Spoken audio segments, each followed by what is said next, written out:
পালাবদলের বঙ্গে এই প্রথম রাজ্য সরকারের পক্ষ থেকে পালিত হচ্ছে হর ঘর তিরঙ্গা কর্মসূচি। সোমবার কলকাতায় এই কর্মসূচির সূচনা করেন মুখ্যমন্ত্রী শুভেন্দু অধিকারী। সেই মতো গোটা রাজ্য জুড়েই পালিত হচ্ছে হর ঘর তিরঙ্গা। ৮০তম স্বাধীনতা দিবসের প্রাককালে দুর্গাপুরে মহাসমারোহে উদযাপিত হলো এই বিশেষ কর্মসূচি। দুর্গাপুরের শহীদ ভগৎ সিং ক্রীড়াঙ্গন থেকে শুরু হয় এই কর্মসূচিতে পা মেলান দুর্গাপুর পূর্বের বিধায়ক চন্দ্রশেখর বন্দ্যোপাধ্যায়, দুর্গাপুর নগর নিগমের কমিশনার আবুল কালাম আজাদ, এসিপি সুবীর রায় সহ প্রশাসনের উচ্চপদস্থ আধিকারিক সহ বিভিন্ন স্কুল পড়ুয়ারা। জাতীয় পতাকা হাতে নিয়ে শোভাযাত্রা শহরের বিভিন্ন অঞ্চলে। তিরঙ্গা যাত্রা, হর ঘর তিরঙ্গা আমরা প্রত্যেকবার কেন্দ্রীয় সরকারের উদ্যোগে হতো পালন, এবার রাজ্য সরকারের উদ্যোগে আজ মুখ্যমন্ত্রী শুরু করেছেন। আমরাও একইভাবে সারা রাজ্যে একই টাইম সরকারি উদ্যোগে তিরঙ্গা যাত্রা হচ্ছে এবং আমরা বাড়ি বাড়ি যাতে হর ঘর তিরঙ্গা কর্মসূচি পালিত হয়, বাড়ি বাড়ি আমরা জাতীয় পতাকা দিচ্ছি এবং ক্লাবের উদ্যোগে, এনজিওদের উদ্যোগে, সোসাইটিদের উদ্যোগে সারা দুর্গাপুর জুড়েই পালন করা হচ্ছে। আসানসোল দুর্গাপুর পুলিশ কমিশনারেটের উদ্যোগেও হচ্ছে, জেলা শাসকের উদ্যোগেও পালিত হচ্ছে।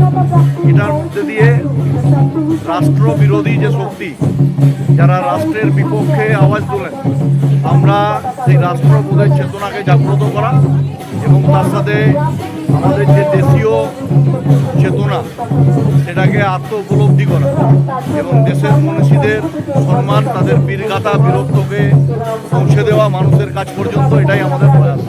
পাশাপাশি আসানসোলে রবীন্দ্র ভবনের সামনে থেকেও শুরু হয় হর ঘর তিরঙ্গা কর্মসূচি। এদিন ২০০ ফুটে জাতীয় পতাকা নিয়ে তিরঙ্গা যাত্রা অনুষ্ঠিত হয়।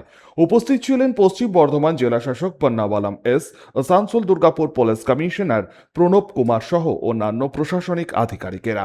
পোলো গ্রাউন্ডে গিয়ে শেষ হয় এই তিরঙ্গা যাত্রা। তিরঙ্গা র্যালি আয়োজন করা হয়েছে আমাদের আসানসোলে। আমাদের রবীন্দ্র ভবন থেকে শুরু করে আমাদের পোলো গ্রাউন্ড অবধি এই তিরঙ্গা র্যালি চলবে। এটা হচ্ছে আমাদের হর ঘর তিরঙ্গা যেটা প্রোগ্রাম আছে, আমাদের সারা দেশ জুড়ে এটা চলছে।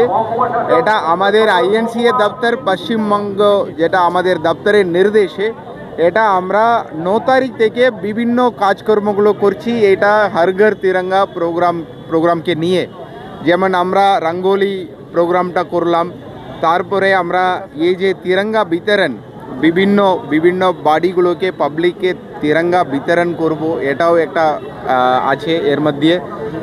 তারই একটা অংশ আজকে তিরঙ্গা র্যালি আমাদের আসানসোল, দুর্গাপুর এবং বিভিন্ন ব্লকে আজকে হচ্ছে।